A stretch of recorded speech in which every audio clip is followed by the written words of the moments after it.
Deuxième partie de votre émission Que dit la presse, et pour l'instant débat ce matin. J'ai trois confrères en studio. Vigile Awansé, bonjour, bienvenue. Bonjour Samuel, bonjour à tous. Deuxième débatteur dans nos locaux ce matin, Bonaventure Agbon. Bonaventure, bonjour. Bonjour chers amis et confrères, merci à tous les auditeurs de Crystal News.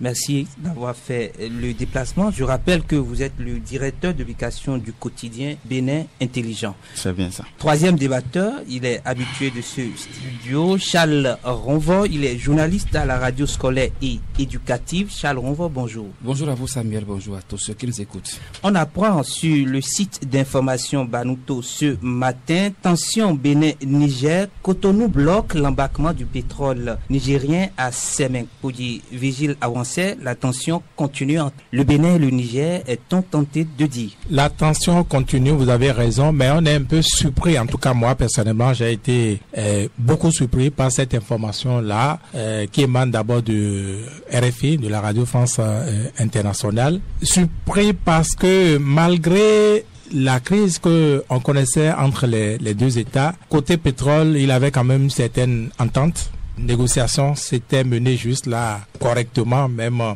il n'y a pas encore 2 mois, sinon presque 2 mois jour pour jour. Maintenant, une délégation nigérienne était au Bénin, à Cotonou, 4 mars le 4 mars dernier précisément, et a rencontré les autorités de Cotonou, toujours au sujet de ce pétrole-là nigérien. Donc, pour moi, tout allait bien. Et avant cette rencontre, on va pas oublier, disons, les signes d'apaisement envoyés par Cotonou, envoyés par Patrice Talon à Niamey. Donc, je m'attendais pas à cette montée, à cette escalade-là, subitement, de manière, on va dire, injustifiée, parce que celui qui était quand même dans la logique d'apaisement, je crois, c'est Patrice Talon. C'est lui qui a envoyé des signaux à Niamey, même si la junte nigérienne n'a pas considéré, n'est-ce pas, ces signaux-là. Je ne m'attendais pas à ce que Patrice Talon quitte subitement cette logique d'apaisement, de dégel de la situation pour cette montée en escalade, comme je disais tantôt. Bonaventure, qu'est-ce qui peut justifier ce retour vers la tension? Effectivement, comme le disait tout à l'heure Vigile Awansé, cette nouvelle a forcément quelque chose de surprenant, parce que la logique d'apaisement venait du Bénin et des autres pays et de la CEDEAO qui avaient appliqué les sanctions contre le Niger, notamment la fermeture des frontières en guise de sanctions contre le coup d'État contre le président Bazoum. Et donc, on est forcément surpris, étonné de voir que le gouvernement béninois, qui était dans la logique de l'apaisement, de voir la normalisation des relations entre les deux pays, fait volte-face pour prendre une telle mesure. Et qu'est-ce qui pourrait la justifier? Et selon les sources officieuses proches du gouvernement qu'on a quand même écoutées, c'est que le Bénin n'a pas digéré le maintien de la fermeture des frontières du côté du Niger. Vous savez que depuis que le Bénin a levé et le blocus de son côté, le Niger est resté intransigeant. Il a fermé les frontières de son côté. Vous savez que le Niger avait qualifié la fermeture de ces frontières d'illégale. Voyez, donc, c'est un peu comme si on est dans un jeu où le Niger dit, puisque vous aviez fermé les frontières de votre propre chef, à mon tour, je les maintiens fermés pour vous marquer en griffe le coup. Alors que nous savons que le volume des transactions au port de Cotonou, le transport la transaction des marchandises, le poids des marchandises en direction des pays de l'AES, l'Alliance des États du Sahel, et spécifiquement le poids des marchandises qui vont au Niger est très lourd dans le volume des trafics au port de Cotonou. Et donc, moi j'aurais souhaité que l'apaisement aille à son terme et que la diplomatie parvienne quand même à lever à lever le blocus pour que les deux peuples qui n'ont rien de qui ne sont pas opposés en matière de, je parle de sociologie, les deux peuples qui ne sont pas opposés puissent voir leur gouvernement fumer le calumet de la paix. Charles Ronfort, la décision serait prise au plus haut niveau de l'État béninois ce lundi 6 mai 2024 et notifiée à l'ambassadeur de la Chine au Bénin et à la société de gestion Peplan. Mais dites-nous pourquoi le gouvernement n'assume pas en nous disant les réels mots qui l'ont amené à prendre cette décision. Non, mais vous savez que c'est souvent ce qui manque au Bénin depuis un moment. Il y a des décisions, ça vous surprend, ça s'impose à vous et vous n'avez pas d'explication. Ou que ce soit des choses que vous entendez de sources officieuses et finalement qui se confirment. Souvent, on ne vous informe pas concrètement de ce qui s'est passé. Mais tout citoyen béninois comme moi, dans les journaux ce matin, vous sentez aussitôt que c'est une réponse du berger à la bergère, comme on le dit. Puisque jusque-là, le Niger est resté campé sur sa position. Le Niger n'a pas cédé, le Niger n'a pas ouvert ses frontières. Et vous allez observer que le Bénin s'est comporté exactement comme la CEDEAO. Vous savez, la CEDEAO a pris la décision de bloquer, en tout cas de demander aux États membres de bloquer le Niger, sans préavis. Parce que les militaires ont pris le pouvoir, sans pouvoir leur dire, sans pouvoir leur donner un ultimatum, si vous ne remettez pas le pouvoir pour respecter la décision démocratique, on vous donne jusqu'à tel délai, jusqu'à tel moment pour faire savoir nos sanctions. Exactement comme le Bénin aussi, qui récemment, d'abord, a ouvert ses frontières le 23 février dernier et le 4 mars déjà a reçu une délégation du Niger. Ils sont allés, ils ont fait des visites, tout ça là. Et on nous a rassuré de ce que tout est bien, tout se passe bien et que les relations, tout ça là. Et le chef de l'État qui a appelé même la médiation, tout ça. Alors, ça là, ça a duré combien de temps là? Est-on déjà si pressé pour aller à ce niveau? Et donc je disais que le Bénin s'est comporté exactement comme la CEDEAO. Le Bénin n'a pas prévenu. Le Bénin aussi n'a pas donné un ultimatum pour dire aux autorités nigériennes: ah mais nous avons si tant attendu. Si vous ne cédez pas jusqu'à tel moment, puisque nous avons telle activité qui nous relie, nous serons obligés de vous couper. Il n'y a pas eu ça. Et vous allez observer que les conséquences sont là.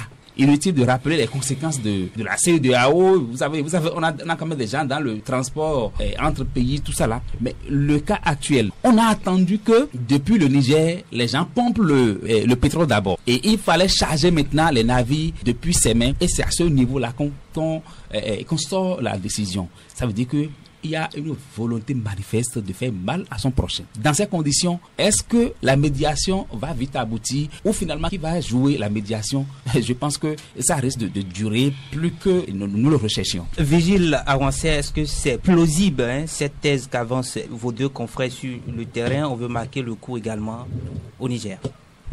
Oui, vous savez, si vous lisez bien entre les lignes, le Bénin ne fait même pas cas du Niger. Le Bénin ne fait pas cas du Niger. Et le Bénin ne saurait faire cas du Niger parce que c'est un accord, une convention internationale qui lie les deux États en la matière pour la gestion de ce pétrole-là. Et, disons, poser un acte directement contre le Niger serait entravé aux dispositions de cette convention-là.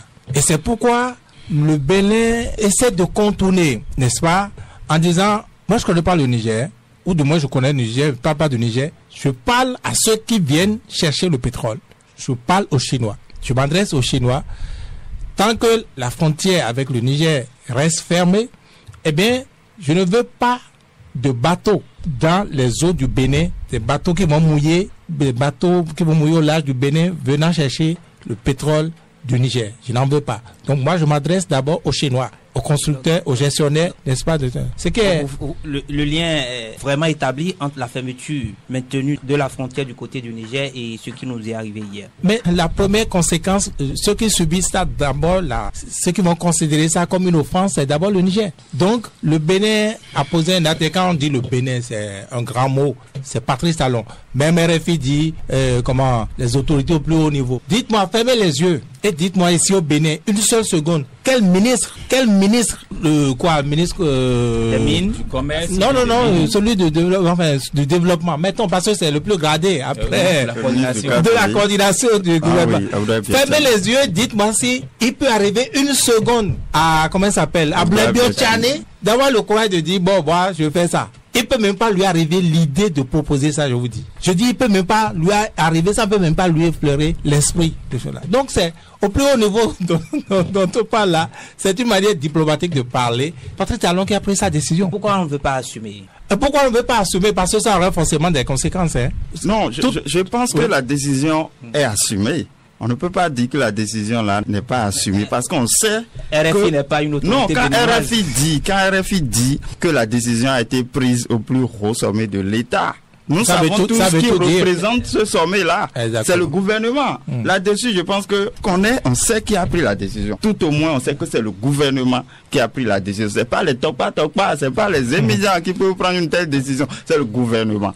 Et ce que moi j'observe, et ce qui nous revient aujourd'hui, c'est de voir la pertinence de cette décision-là. Est-ce que en matière... on va arriver à la pertinence. La question de Samuel, de savoir pourquoi on ne veut pas assumer, c'est parce que, bon, c'est RFI qui rapporte et parle de sommet, il aurait pu dire Patrice Talon, il s'en passe, mais on comprend tous. Et maintenant, on ne parle pas du Niger directement. Parce que là, ce n'est plus RFI. Le courrier qui est adressé n'est pas adressé au Niger. Le courrier qui est adressé, on m'a dit, ne fait pas référence à l'accord qui existe entre le Bénin et le Niger. On m'a même dit que ça semble préserver cet accord-là tout en allant contre. Mais c'est ça, c'est pourquoi il demande pourquoi on ne peut pas assumer, pourquoi directement le gouvernement ne s'adresse pas au Niger, puisque c'est avec le Niger qu'il a problème. C'est le Niger qui a fermé la frontière, c'est pas les Chinois. Donc voilà pourquoi il parle de pourquoi on ne veut pas assumer. Bonaventure, dites-nous, dans ce contexte où on sait qu'on est en matière commerciale, est-ce qu'il peut arriver à un gouvernement de fermer les yeux, de dire, bon, je coupe les liens comme ça? Je pense que cette décision-là peut être analysée sous deux casquettes. En matière commerciale, il faut dire que cette décision viole l'accord bilatéral entre la République du Niger et la République du Bénin relatif à la construction et à l'exploitation d'un système de transport des hydrocarbures par pipeline. Parce que cet accord-là, bilatéral, dit dans son chapitre 3, je suis au point 3.3. Je vous donne lecture de cet article-là. Donc cet accord dit, dans l'exercice de son droit de réglementation des opérations de transport effectuées sur le système de transport béninois, la République du Bénin s'engage à prendre toute mesure de nature à faciliter le transit et à s'abstenir de prendre unilatéralement et dans tous les cas sans l'accord préalable de la République du Niger toute mesure de nature à restreindre ou à entraver le transit sur son territoire des hydrocarbures en provenance de la République du Niger à travers le système de transport. Donc là, on est dans une violation de cet accord-là qui a été signé par les deux pays. Ça, c'est en matière commerciale. Mais du point de vue politique et diplomatique, je pense que le Bénin est dans son droit de dire, puisque moi, je suis dans la désescalade, je suis dans la normalisation, je prends la normalisation, et que vous êtes, vous avez maintenu vos positions et vous avez fermé les frontières, le Bénin, je sors aussi les muscles. Politiquement, je dis, mais économiquement, cette décision-là est préjudiciable aussi bien au Bénin qu'au Niger, parce que le transit du pétrole béninois n'est pas gratuit pour le Bénin. Pour les 10 premières années d'exploitation, le Bénin, le taux unitaire du droit de transit, c'est 0,50 $ US par baril pour les 10 premières années d'exploitation, selon l'accord.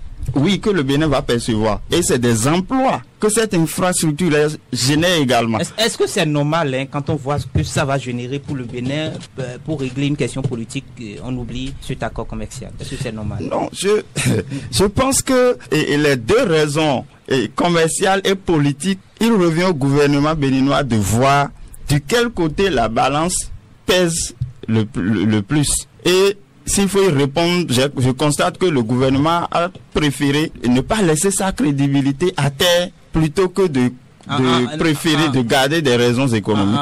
C'est ce que je constate. En sacrifiant l'intérêt du pays, certainement. Non, il ne faut pas aller trop vite en besogne. Ce que je dis, c'est quoi? Le gouvernement considère qu'il y a incohérence, il y a irrespect si on continue à embarquer le pétrole nigérien à Semenkoudi, alors que le pays, le producteur, le Niger, continue de maintenir ces frontières fermées. Et ça, c'est un différent politique.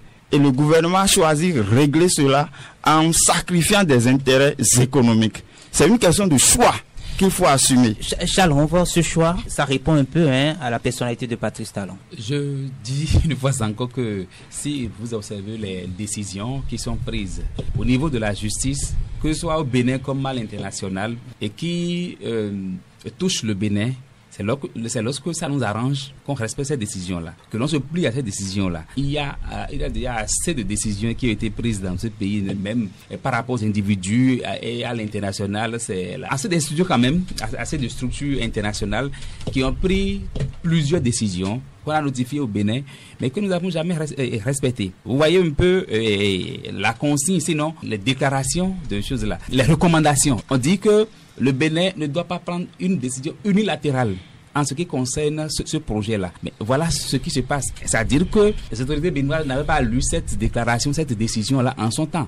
Personne ne peut l'accepter. C'est-à-dire qu'on a lu, on a compris avant d'accepter le projet. Mais puisque nous sommes dans une logique où tu me donnes un coup, je te remets 2 coups également. Donc en oubliant même les règles qui régissent ce jeu. Souvent c'est comme ça. Et vous allez observer que beaucoup plus, ce sont les populations à la base qui subissent.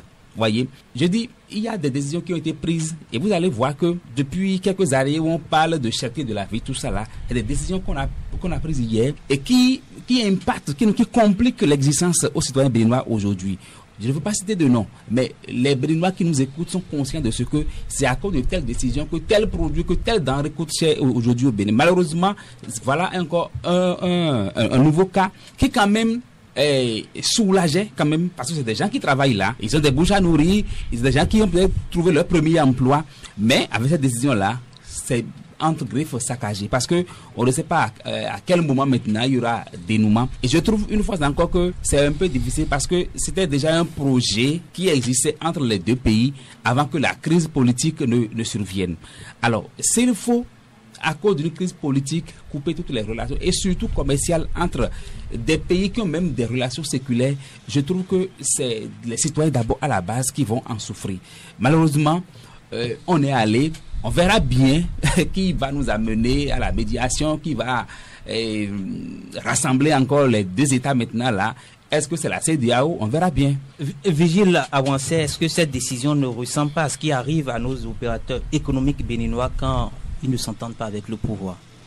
Non, c'est clair que le Bénin s'illustre et avec cette décision de Cotonou, des autorités donc de Cotonou, le Bénin s'illustre encore une fois par son indiscipline juridique, même au plan international. Le Bénin ne s'embarrasse pas, et quand je dis le Bénin, on connaît les acteurs clairement, des décisions de justice, même de l'international.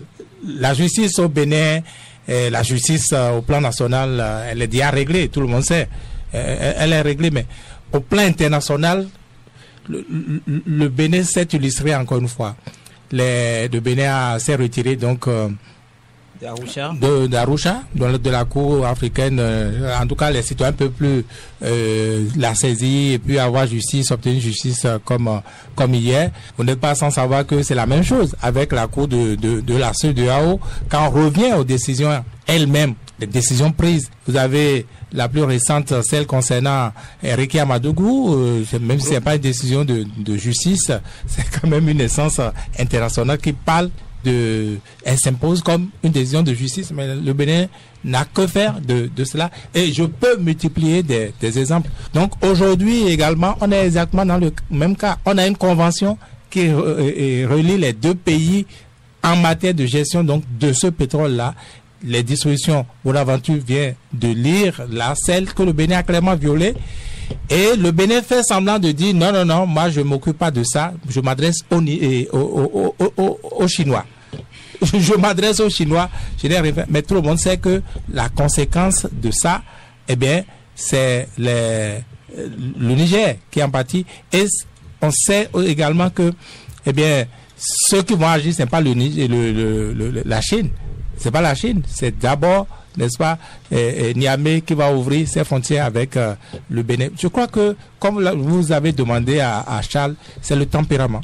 du chef de l'État qui prend le dessus. Là, on n'est plus du tout en diplomatie. Et moi, j'attends un diplomate monter au créneau, n'est-ce pas, pour argumenter cette position-là. Là, on est dans, comment dire, la logique de la force. Ce que le chef de l'État lui-même, il a su bien dire à un moment donné à Guidi. C'est du Aguidi, il fait usage du Aguidi. Alors que il posait déjà des actes qui étaient, on va dire, de bonne facture quand même, d'apaisement, de dégel. Il n'avait qu'à continuer dans ce sens-là. Et pour moi, il avait les ressources pour y arriver. Parce que ici, il y a un troisième acteur tout au moins. Il a les Chinois, puisque c'est eux qui vont consommer le pétrole nigérien. C'est eux qui ont même investi dans la construction de l'oléoduc. Et vous savez, s'il ne tenait qu'aux putschistes de Niamey, ben, ils auraient mis une croix depuis sur même l'oléoduc de Semenkpodji. Ça a été envisagé à un moment donné, vous vous rappelez. Passer par ou le Tchad ou l'Algérie, cela a été envisagé, mais les Chinois ont dit non, nous on a investi jusqu'à cette hauteur-là. On est presque à la fin du projet. Il n'est pas question que on se détourne de Cotonou. D'ailleurs, ça va être plus long si on passait par une autre destination. Donc, les Chinois et tout le monde sait que, eh bien, Cotonou est ami. Quand je dis Cotonou, je veux dire le pouvoir de Patrice Talon est ami aux Chinois, est ami à la Turquie, est ami à la Russie. Bon, on peut ne pas aimer ça c'est un autre débat. Mais il est ami à l'Est, donc il a les coudes franches pour jouer diplomatiquement pour que les Chinois, puisque leurs intérêts également sont en jeu, et bien que les Chinois puissent peser dans la balance pour que le Niger ouvre sa frontière. Ben, procéder de cette manière-là, c'est, comment on va dire, décupler, c'est multiplier par 10 la crise. Donc si on était à la veille de la solution, il faut attendre 10 ans pour l'obtenir désormais, parce que on attend juste là la réaction de Niamey, et on imagine que quand vous posez ces genres d'actes, vous contraignez les autres à ouvrir, mais ils ont aussi leur orgueil, hein, comme vous évidemment, parce que ce qui se joue, c'est quoi? Vous avez refusé, c'est pas que c'est pas que Patrice Talon a tort dans ce dossier-là. Le Niger, en principe, n'a plus de raison, n'est-ce pas, de garder ses frontières fermées. Puisque le problème, la ceux de Hawa a levé, et donc le Bénin a levé aussi, la restriction, donc la frontière est rouverte, mais le Niger a continué à faire cela. Mais le Cotonou, disais-je, Patrice Talon, disais-je, même si il sait que désormais c'est Niamey qui tient tête, il pouvait obtenir autrement la réouverture de la frontière. Et si même il allait poser ce acte-là, c'est, comment dire, c'est une question de niveau.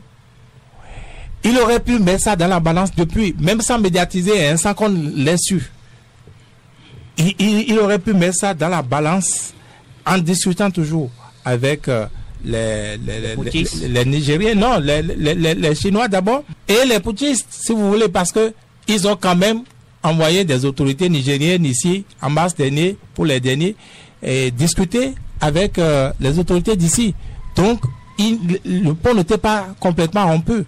Donc, ils pouvaient quand même trouver de brèches, n'est-ce pas, pour pouvoir régler ce problème. Malheureusement, ça n'a pas été le cas. Comme vous avez si bien dit, c'est son tempérament qui a pris le dessus, ce qui pour moi est une faute diplomatique grave, même pour un novice comme moi qui ne connaît pas grand-chose en matière de diplomatie. Pour le peu que je connais de l'actualité diplomatique, c'est une faute à la mesure de celle qui a été commise par le Nigeria également, le Nigeria, j'ai dit, qui a coupé dans cette même crise-là de putsch au Niger, l'électricité au Niger. Nos autorités, nos dirigeants africains, là, ils se comportent comme si on est... Bon, voilà. À l'international, cela se voit mal. Parce que nous comportons, nos dirigeants se comportent comme si, excusez-moi, sinon que faire des normes internationales, peut-être qu'ils n'ont pas grande culture, je n'en sais rien. Est-ce que ces normes aussi répondent aux aspirations du peuple à l'interne? Mais qu'est-ce que vous appelez normes répondant? Vous avez dit CEDEAO, non? Vous avez dit espace commun, n'est-ce pas, pour pouvoir faire les affaires, libre-échange, machin. vous pensez que ces actes-là, celui du Nigeria, celui que Cotonou vient de poser là, vous pensez que c'est pour consolider la CEDEAO, alors qu'on est dans un environnement mondial où les gens se regroupent, que c'est les grands ensembles qui gagnent. Les enjeux qu'on a, que ce soit climatique, que ce soit on dit aucun pays n'a de ressources viables pour seul faire. Il faut mutualiser les ressources. Donc, on va le faire ensemble. On va construire ça chez toi. Et, comment on appelle, comme l'interrupteur, c'est sur ton territoire, on a un problème, bang, tu vas sauter pour parler trivialement. Vous pensez que ça, c'est de nature à construire une CEDEAO, ça? Non. Ce n'est pas du tout possible. Donc, tout le monde va se méfier de tout le monde. Et là où ils en sont, là où Patrice Talon et Tiani en sont aujourd'hui, c'est devenu un problème fondamental tel que il n'y a que quand Patrice Talon ne sera plus à la tête du Bénin ou quand Tiani ne sera plus à la tête du Niger que les choses vont être reconsidérées. Alors que entre les deux, il y a les peuples qui n'ont rien à foutre avec leurs histoires là, qui avaient des relations cordiales, séculaires, qui n'ont rien à foutre avec ça. Moi, Patrice Talon vous dira qu'il plaide pour le peuple béninois parce que les transporteurs ne vont plus au Niger. Mais c'est pas une bonne manière de plaider. C'est pas une bonne manière de plaider. Même si c'est son tempérament, où sont les diplomates? Le premier conseiller, c'est le ministre des Affaires étrangères. Bon, évidemment, on connaît son profil. Il n'a pas, excusez-moi, les ressources. On n'est pas obligé d'être diplomate pour... Je suis d'accord, même je suis d'accord. La diplomatie, la première matière de la diplomatie, c'est la sagesse d'abord. C'est la sagesse. Mais dans un tel acte, il n'y a pas de sagesse. Il n'y a pas, on ne met pas les pieds dans les plats pour résoudre un problème. C'est faux, vous aggravez les choses. Voyez-vous. Donc, même si, comme vous dites, on n'a pas besoin d'être diplomate pour être ministre des Affaires étrangères, oui. Mais elle est technicien. Et les techniciens de la diplomatie, peut-on poser un tel acte sans se référer à ces techniciens-là, sans se référer à d'autres solutions d'abord? Alors que pour moi, la solution est à portée de main.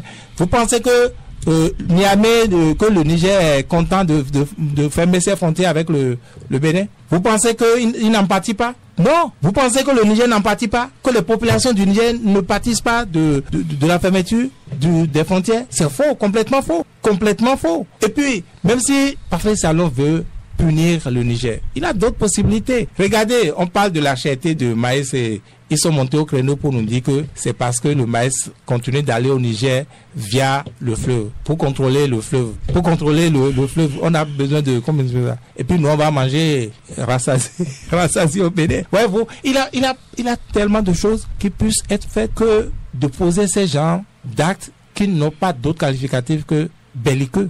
Moi, je pense que c'est un acte de trop que Patrice Talon a posé. C'est un acte émotif.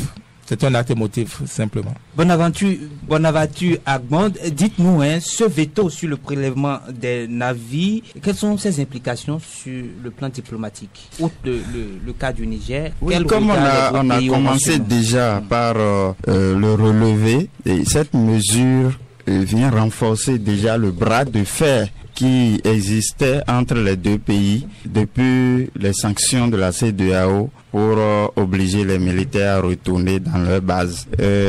Ça me fait de la peine parce que le chef de l'État béninois, le président Patrice Talon, c'est d'abord lui qui a professé pour la première fois. C'est lui qui a souhaité, qui a assumé pour la première fois la normalisation des relations avec le Niger. C'est lui qui a dit, souvenez-vous, en conférence de presse, c'est lui qui a dit qu'il est temps qu'on revienne à de meilleurs sentiments, qu'il est temps de reconsidérer l'actualité et de tendre la main aux autorités de fait qui dirigent les pays comme le Niger, le Burkina et le Mali. Et donc ça me fait de la peine que le gouvernement prenne une telle décision, parce que moi j'aurais souhaité que le Bénin aille au bout, montre sa bonne foi, parce que Patrice Talon l'a dit, nous avons fait des erreurs.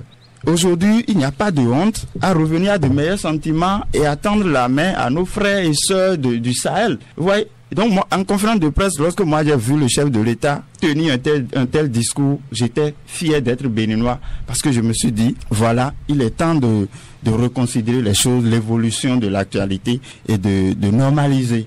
Et donc, la CEDEAO, la normalisation des relations pourra permettre de discuter avec les autorités de fait et de leur dire, parce que Patrice Talon même l'a dit, Il a dit quels sont vos besoins, qu'il faut que les autorités du Sahel disent quels sont leurs besoins pour que nous, on puisse dire également quels sont nos besoins et ensemble, on trouve le terrain d'entente. Donc, ce rebondissement-là, l'embargo sur le pétrole nigérien à ses mains, c'est un rebondissement qui surprend et qui nous fait de la peine. Moi, j'aurais souhaité, comme je le dis, que le Bénin garde son sang-froid. Parce qu'aujourd'hui, lorsque vous lisez un peu les commentaires sur la toile, les gens ont compris que le Niger aussi en fait trop. C'est vrai, vous faites partie d'une communauté qui a des règles. Et cette communauté-là, même si au départ, je parle de la CEDEAO, même si au départ, elle était beaucoup plus orientée vers les relations économiques, c'est pourquoi on dit d'ailleurs communauté économique. L'économie ne peut pas fermer les yeux sur ce qui se passe sur le plan politique, sur le plan diplomatique. Vous voyez. Donc, cette communauté-là a des règles.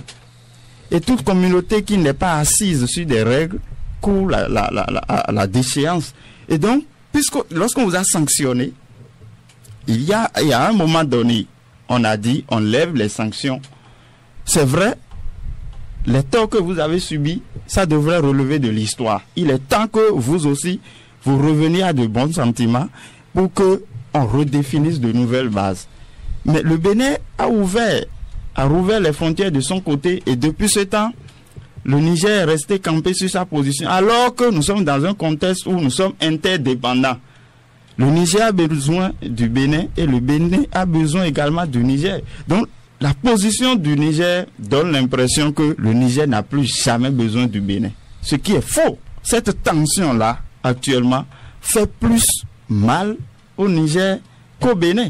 Donc, il est temps de se regarder dans le miroir, de regarder les réalités sociopolitiques et économiques en face et de dire, voilà, le Bénin est déjà assis à la table des négociations. Il faut que le Niger aussi rejoigne cette table-là. Et c'était heureux qu'on a vu. On avait vu le ministre du pétrole, si j'ai bonne mémoire, du Niger venir au Bénin dans le cadre justement de cet oléoduc-là. Donc, il faudrait qu'il est temps qu'on aille, qu'on avance dans ce processus-là de normalisation. Charles Ronvon, il faut peut-être attendre la fin du régime de Patrice Talon pour voir la normalisation de ces relations entre le Bénin et le Niger.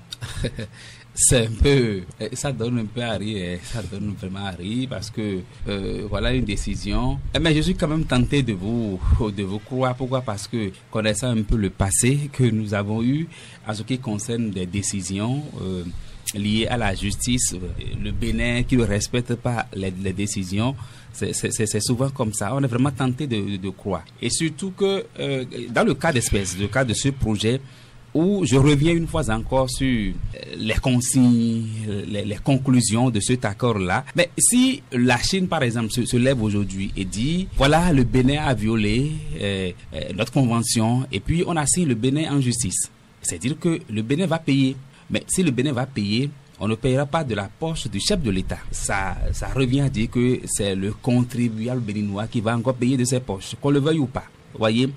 Et nous avons déjà connu des cas comme ça, malheureusement, des cas de justice, des cas de décision de justice que le Bénin n'a pas respecté. Et nous avons été contraints, on nous a condamnés comme ça à payer. Vous voyez. Je trouve que une fois encore, c'est un acte qui vient plonger le Bénin dans une situation qui ne fait pas bonne image à l'international. C'est des accords qui nous lient à d'autres pays. On se lève un beau matin et puis on fout au pied ces accords-là. Je pense que ça laisse un peu à désirer. Mais ça, c'est au haut niveau ça. On parlait tantôt de ces conséquences-là. Je parlais beaucoup plus des chômeurs qui vont se retrouver actuellement en tout cas, des jeunes qui vont se retrouver chômeurs puisqu'ils vont perdre de l'emploi. Mais de l'autre côté également, les taxes, les impôts également, qui sont liés au transport de ce produit-là. Mais une fois encore, le Bénin va perdre.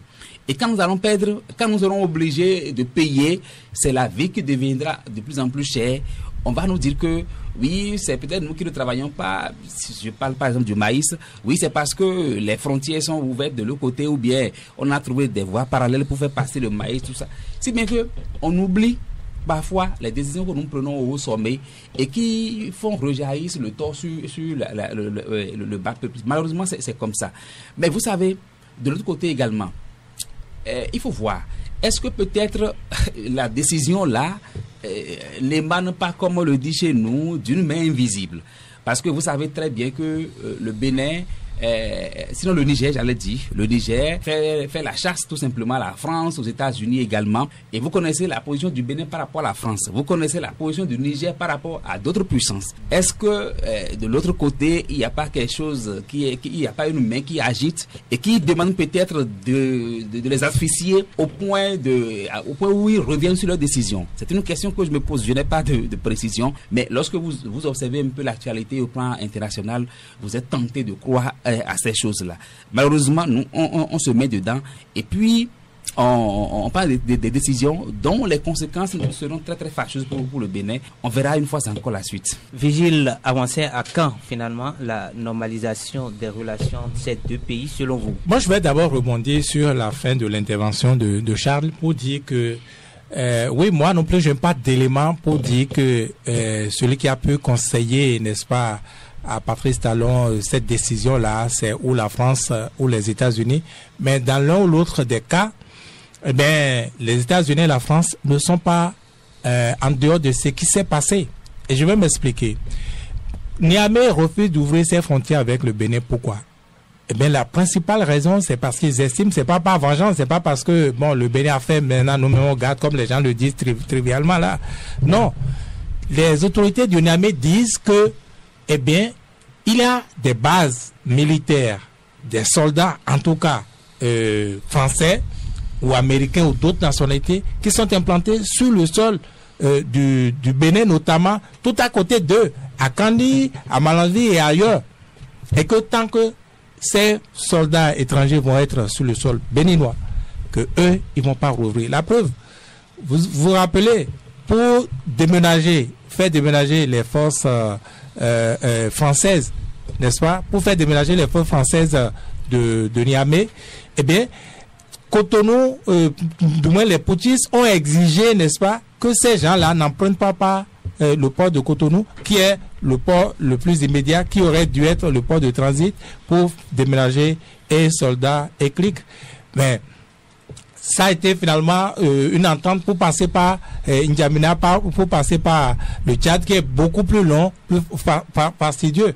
Pourquoi le Niger avait imposé ça? C'est pas juste un caprice, c'est pour que, en partant par le port de Cotonou, que éventuellement qu'il n'y ait pas une partie qui reste à comment on appelle, à Kandé ou à Malanville ou quelque part sur le sol béninois. C'était ça leur logique, mais tout en oubliant que évidemment on peut aller passer par N'Djamena et trouver une voie détournée pour s'installer toujours au Bénin. Dans tous les cas, eh bien pour eux, c'est que il y a toujours des soldats étrangers qui sont là et qui ont en ligne de mire Niamey, qui constitue leur insécurité.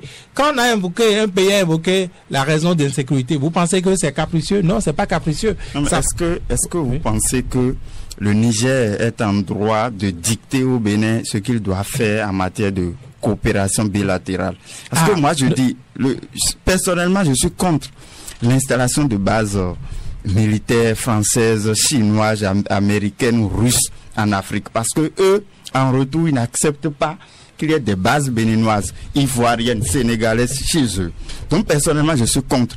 Mais est-ce que le Niger, est-ce qu'il faut concéder au Niger le droit de dire, de rompre des relations ou bien de conditionner le droit d'exiger telle ou telle chose du Bénin avant d'établir des relations?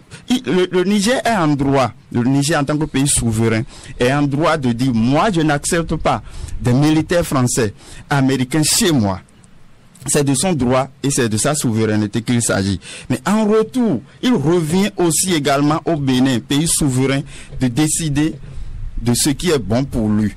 C'est vrai que l'opinion, l'opinion dominante aujourd'hui est est opposée, est hostile à cette actualité-là, c'est-à-dire l'installation de bases militaires étrangères. Donc je pense que le Niger n'a pas à dire je ferme mes frontières avec le Bénin parce que je soupçonne que il y a. Je pense que le Niger doit concéder également au Bénin le droit de jouir de sa souveraineté sur tous les plans. Je vais vous répondre sur deux plans. Encore que si vous le permettez, gouvernement a démenti plusieurs fois. Si vous permettez, mais le démenti, ça ne veut rien dire.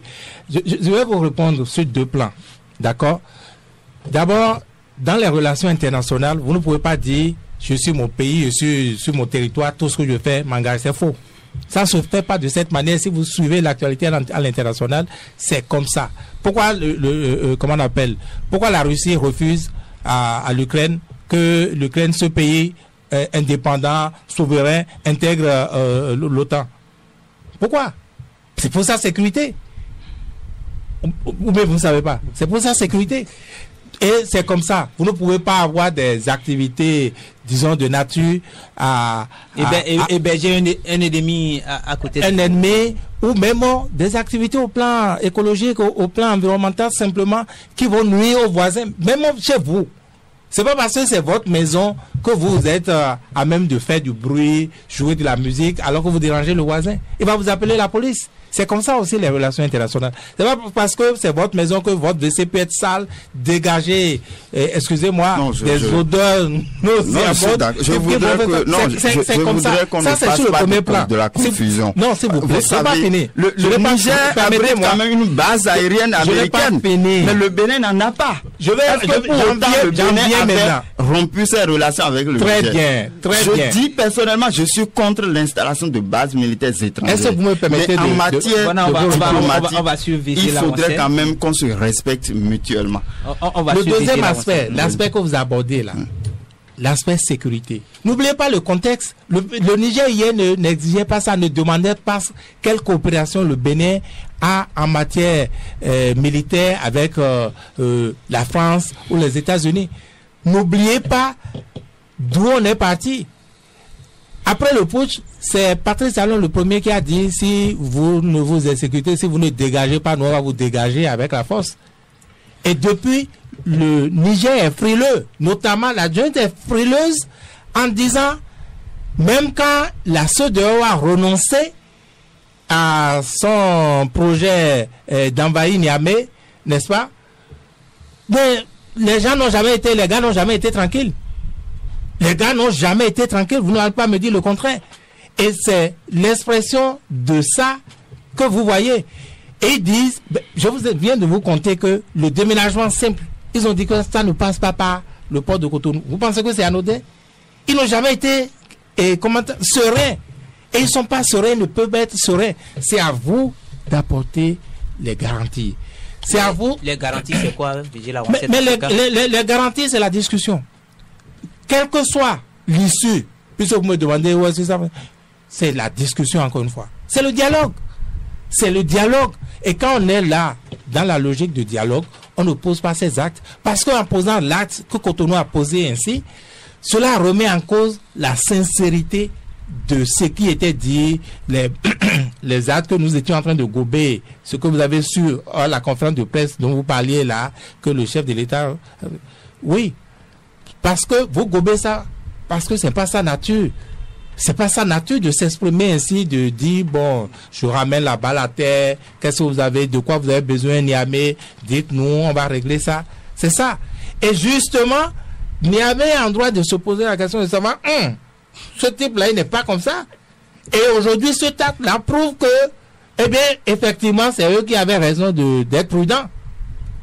Ça veut dire qu'ils n'avaient pas de sincérité dans ces propositions, dans ces bons gestes-là, vis-à-vis de Niamey. Et puis, nous, au plan national, on connaît le degré de sincérité de Patrice Talon. Nous ne l'aurons pas. Nous ne l'aurons pas. Nous ne voilons pas la face. On ne dramatise pas trop aussi les choses. Qu'est-ce qu'on dramatise? On parle des faits. On parle des faits. Dans tous les cas, Niamey, où le Niger a besoin de Cotonou, du Bénin, comme le Bénin a besoin du Niger, n'est-ce pas? On est dans une situation de crise. On sait comment la crise est arrivée. On sait le rôle que chaque acteur a joué pour qu'on en arrive là, n'est-ce pas? On est en train de chercher à résoudre. Et on y arrivait. On y arrivait d'une manière ou d'une autre, n'est-ce pas? Mais tout le monde a vu que le Niger avait commencé par exagérer si le Niger a continué à garder sa frontière. Mais le Niger dit, raison de sécurité. eh bien, ça veut dire que c'est également, il faut pouvoir se résoudre. Surtout que vous n'allez pas oublier que il y a encore quelques jours, je ne même pas des semaines, il y a une autorité militaire américaine qui est en train de tourner dans la sous-région. Le commandant de l'Africom. Voilà, vous connaissez, vous le savez si bien et vous le dites comme ça, vous banalisez. Et il est venu au Bénin. Vous pensez qu'il est venu au Bénin seulement pour faire tourisme? Non. Est-ce que c'est ça qu'il a amené, vrai ou faux? Mais vous le savez. Mais le gouvernement dément Vigile Avancé qu'il n'y a pas de base. Mais vous êtes journaliste. Vous êtes journaliste. N'est-ce pas? Mais la parole officielle, là, tout le monde sait ce que ça veut dire. Moi non plus, je n'ai pas d'éléments, n'est-ce pas, pour affirmer aujourd'hui qu'il a de base, qu'il n'y a pas de base. Mais c'est dans le même pays qu'il a des voix qui s'élèvent, et pas des moindres, pour dénoncer des bases étrangères dans le pays. Dans les manifestations, vous regardez les pancartes. Moi, j'ai vu encore ce week-end à Parakou une grande pancarte là, ou une banderole où on a écrit non à la base militaire française et américaine au Bénin. Et aujourd'hui, ces informations, on n'a pas besoin de téléfaxer ça. À Niamey, ils sont sur WhatsApp, ils voient. Et n'oubliez pas, ne prenez pas les relations internationales comme les relations entre vous et moi. Niamey a des, comment on appelle, a des informateurs au Bénin depuis. Tout comme Cotonou, s'ils sont chauds là, il doit y avoir des informateurs aussi de l'autre côté. Peut-être que cette décision-là, Patrice Talon n'a pas pu prendre ça comme ça. Il s'est sans doute dit, bon, ces gens-là, ils ont déjà budgétisé les ressources du pétrole là pour l'année à venir, ils vont faire telle chose. On va les bloquer parce que c'est là où on aura plus, on va leur faire plus mal. Ça peut être ça. Parce qu'ils ont des informateurs aussi là-bas. C'est comme ça. Vous pensez que même les bases qu'on met là, pourquoi les Américains cherchent à mettre de bases dans les pays africains ou dans d'autres pays? Pourquoi les Indiens? Tout le monde veut faire base. C'est l'espionnage. C'est l'espionnage. C'est nous qui, en fait, nous on est là, on vit au gré des choses là. Mais je crois que le minimum qu'on puisse faire là, envoyer quelques espions au Niger. Moi, je dis les choses crues, hein, que le Niger envoie quelques espions, les babas, tous ceux qui vous vendent les tissus, là, vous pensez que ce n'est que tissus qui vendent tous? Non! Peut-être que, en tout cas, moi, je lis beaucoup de ces livres-là, où on parle de ces genres de choses. Les États ne prennent pas les relations, comme on dirait, pardon, comme vous et moi. C'est pas ça. Maintenant, si quelqu'un ne le fait pas, si un pays ne le fait pas, il va vivre au gré des autres. Il va subir, simplement. Voyez-vous? Donc, pour moi, il y a encore de solutions. Malgré cette escalade-là, il y a encore de solutions. La première solution, c'est que Patrice Talon se calme complètement. Que Patrice Talon se calme complètement, parce que nous savons tous que pour des aléas aussi bien nationaux qu'internationaux, le chef de l'État est très occupé, psychologiquement peut-être même pas très en forme ces derniers temps. Vous n'êtes pas sans savoir que son pouvoir est en train de se muer là. Il s'est départi de ses amis. Tout ça, ça compte. D'accord? Donc, il n'est pas en l'état de prendre des décisions idoines, élaborées en ce moment. On sait, mais qu'il se calme complètement pour passer cette étape-là, pour ne pas aggraver les situations simplement. C'est d'abord la première chose. La deuxième chose, c'est de voir avec ses alliés, notamment la Chine qui peut peser aussi bien sur Niamey, sur les putschistes, que sur lui. Parce que sans la fermeté de la Chine, peut-être qu'on n'en serait même pas là. S'il ne tenait qu'à la junte, une autre option aurait été prise. Et aujourd'hui, c'est comme si c'est la junte qui a raison. Parce que la junte ne voulait même rien avoir avec Patrice Talon, parce que quand ils l'ont éprouvé pour la première fois, ils ont vu que ça peut aller plus loin. Donc, ils ont dit, non seulement on ne veut plus rien avoir avec Cotonou, mais on va les punir, on va faire passer notre oléoduc, notre pétrole, par notre pays. Donc, encore une fois, la Chine peut jouer un rôle.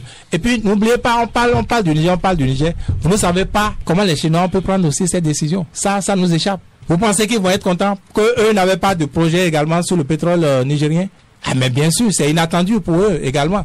Donc, encore une fois, il faudrait, n'est-ce pas, que Patrice Talon et ses diplomates puissent, et qu'ils mettent plus les diplomates, comment dit-on, à contribution pour, n'est-ce pas, dénouer cette crise. C'est encore possible. Mais ce n'est pas du tout une bonne chose pour la sous-région. Encore une fois, je dis, l'espace CEDEAO là, chaque jour, est un peu plus compromis avec ces genres d'actes que les dirigeants posent. J'ai rappelé donc le cas de... On peut pas rester éternellement dans l'émotion, dans les relations internationales. Les putschistes qui avaient dit, bon, Tinubu, pardonnons Tinubu, hein, excusons, je ne sais pas, le dirigeant, comment il s'appelle, celui qui est parti du Sénégal, là, hein, oublions Macky Sall, punissons Patrice Talon. C'est ça, en fait, la logique. Punissons Patrice Talon. On ne peut pas rester tous dans l'émotion. On a pensé à un moment donné que Patrice Talon avait compris que, voilà, il était, mais là, il a complètement perdu comment dit-on, complètement mis les pieds dans les plats. Et c'est pas une bonne chose. Mais, je dis encore une fois, c'est encore possible. Il y a une solution. Bonaventure Agmond, dites-nous, est-ce que l'Alliance des États du Sahel trouvera solution à ce problème que Patrice Talon vient de poser au Niger? Non, je pense qu'il faut pas généraliser, dramatiser non plus. Et demander si l'AES trouvera solution, c'est comme si le Bénin est en guerre avec ces trois pays-là. Ça se voit que le Bénin est en guerre avec le Niger. Non, moi je refuse de voir les choses ainsi. Et ce que moi je concède, c'est que il y a effectivement crise à un moment donné dans nos relations, crise de confiance, crise diplomatique, peu importe comment on le nomme ou on l'appelle. Et dans la marche de tout pays, il y a forcément des moments sombres qui préfigurent, qui annoncent la lumière. Vous voyez? Et donc, il faut considérer cela comme un moment crucial dans notre histoire, dans notre communauté de destin, et il nous revient de trouver les solutions, parce que tout ce qui se passe également, on s'attarde beaucoup plus sur les côtés négatifs. Mais un peuple qui se prédestine à un grand destin doit aussi voir les côtés positifs des crises qu'il traverse. Et ces crises de l'instant, ces crises du présent nous permettent de redéfinir l'horizon que nous voudrions atteindre. Et c'est sous cet angle-là que moi j'analyse ce qui se passe actuellement. Et je suis convaincu d'une chose, demain ou après-demain, il ne viendra par exemple plus à l'esprit d'une communauté, fût-elle une communauté économique ou une communauté politique, par exemple, de prendre des décisions de fermeture de frontières, parce qu'on a vu que ce sont des décisions inopportunes, inefficaces. Parce que ce que la CEDEAO recherchait, c'est la capitulation des juntes, des régimes militaires. Mais on a vu que ces décisions, au contraire, les ont radicalisées. Vous voyez donc? Et en plus de les avoir radicalisées, ces décisions ont inutilement pénalisé les populations, les peuples qui n'ont aucun différent entre eux. Vous voyez un peu. Donc, désormais, nous devons repenser notre espace communautaire pour voir les erreurs, tirer leçon des erreurs que nous avons commises hier et aujourd'hui et repenser, redéfinir un avenir plus radieux où les peuples puissent davantage vivre en symbiose, en synergie. Et donc, moi, je ne voudrais pas qu'on dise que est-ce que on va parvenir à trouver solution à ce problème entre le Bénin et l'AES. Non, c'est dramatisé à mon avis. Ce que je recommande, c'est que l'apaisement que le chef de l'État béninois avait engagé, parce que j'insiste dessus, c'est lui qui avait engagé cela bien avant un sommet de la CEDEAO qui décide de la levée des sanctions. Donc moi j'aurais souhaité que cet apaisement-là, qu'il continue dans ce rythme-là, dans cet apaisement, dans cette désescalade, pour que demain l'histoire retienne que oui, à un moment donné, le Bénin a quand même compris et a déposé les armes, et que c'est plutôt le Niger qui a maintenu la tension. Je voudrais que l'histoire retienne cette leçon-là contre le Niger et pas contre le Bénin. Patrice Talon a déjà placé la balle au ciel. Ce serait difficile de ramener la balle à terre. Comment? Je disais tout à l'heure que Patrice Talon a ramené la balle à terre en premier. Il a devancé la CEDEAO. C'est lui qui a dit en conférence de presse qu'il est temps de normaliser les relations. Depuis hier, la balle est au ciel. Je l'ai dit, j'ai dit que j'ai été surpris d'apprendre cette nouvelle-là. Ça m'a fait de la peine parce que je me dis, mais comment Patrice Talon, qui a pris la décision, l'initiative de la normalisation, puisse encore prendre une telle décision jusqu'à présent où nous sommes dans ce studio-là. J'ai du mal à comprendre cette décision. Le procès de sincérité dont je parlais tantôt. Vous pensez qu'il va reculer? La décision est déjà là. Vous voyez, la décision est déjà là et elle doit faire son temps. Elle doit faire son temps. On aurait souhaité que ce soit un temps bref. 2 ans certainement. Charles, on va sortir de ce studio. Dites-nous, l'AES répond quand même à tout. Est-ce qu'elle va trouver une stratégie pour contourner ce blocus de Patrice Talon? Bon, c'est vrai qu'il y a le Togo là, il y a la Mauritanie là également pour contourner, mais il faut voir l'investissement. Ça a été un lourd projet. Rappelez-vous, depuis que on a commencé cette histoire-là à travers plusieurs communes de nos départements, c'est pas une mince affaire. Il faut voir d'abord le temps, il faut voir aussi les moyens à déployer. Je pense que tout ça là à analyser vont amener tout ça va amener les uns les autres à réfléchir un peu à un cessez-le-feu, à un terrain d'entente. Je pense que c'est mieux comme ça. Mais je trouve que c'est également une épreuve pour le chef de l'État que nous avons connu, qui souvent ne recule pas face à ces décisions.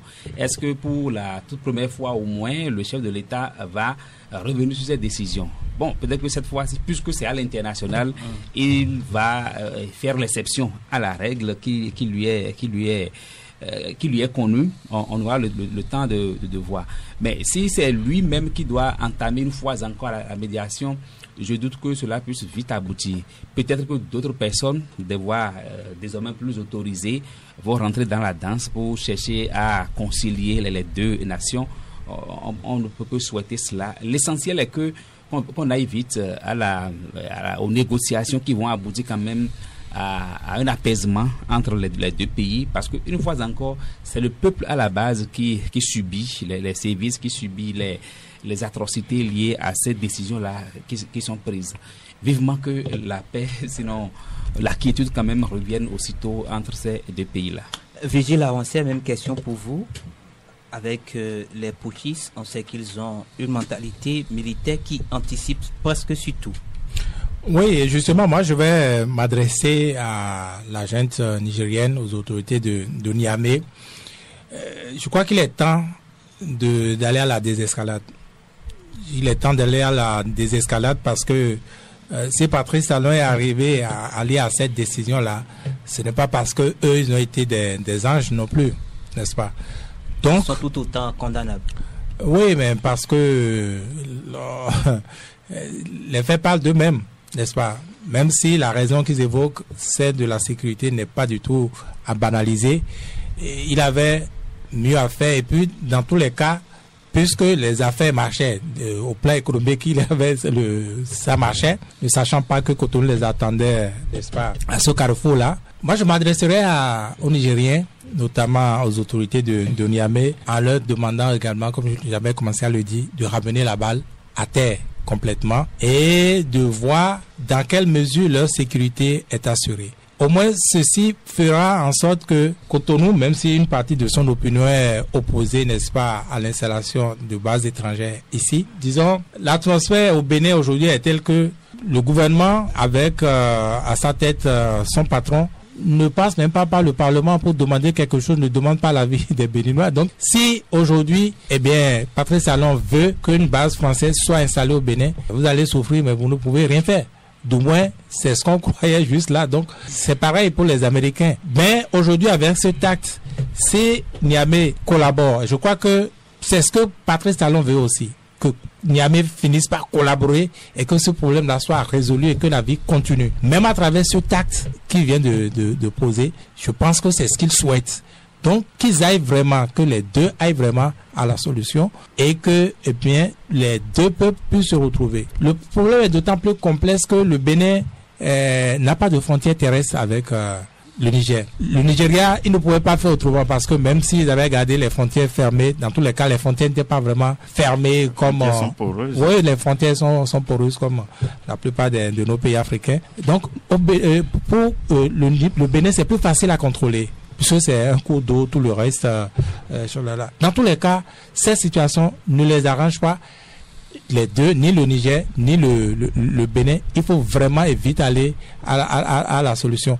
Et il faudrait, à Patrice Talon, j'ai déjà commencé à lui dire, bon, il faut qu'il se calme complètement. Et il faudrait que, eh bien, ceux qui sont autour de lui puissent lui parler. Notamment ceux qui sont en droit de lui parler de ce genre, n'est-ce pas, de sujets. Ceux-là qu'on va interpeller en premier, à commencer par le ministre des Affaires étrangères, même si j'avais commencé par noter certaines faiblesses à son niveau en ce qui concerne la diplomatie, il en répondra en premier parce que c'est lui le ministre des Affaires étrangères. Maintenant, les techniciens qui sont autour et même des autres acteurs, que ce soit techniques ou politiques, il ne faudrait pas, comme on a commencé par le dire, par l'entendre, qu'on vienne nous servir. Non, Patrice Talon n'écoute personne. Ah non, par ce temps-là, on ne peut même pas s'approcher de lui. Ça ne va pas du tout. Ceux-ci, eux-mêmes, ils ont peur. Tout. Non, ça ne marchera pas, ça ne servira pas. Ils en répondront chacun. C'est pourquoi il faudrait trouver les moyens pour pouvoir lui parler, attirer son attention sur l'inélégance même, je vais dire, de ces gens d'actes. Alors qu'on savait que on a beau tout lui reprocher, il avait l'air de quelqu'un qui charmait l'élégance, n'est-ce pas? Même si on voit désormais que sur certains plans, il ne calcule pas du tout l'élégance, voyez-vous. Donc, il faut trouver une solution aux deux acteurs. Moi, je lance cet appel-là. Merci à vous, Vigile Awansé. Je rappelle que vous êtes le directeur de l'information de Crystal News. Vous étiez en compagnie de Bonaventure Agbon, directeur de publication du quotidien Bénin Intelligent, et de Charles Renvort. Il est journaliste à la radio scolaire et éducative. Que dit la presse? C'est fini pour ce numéro. On se retrouve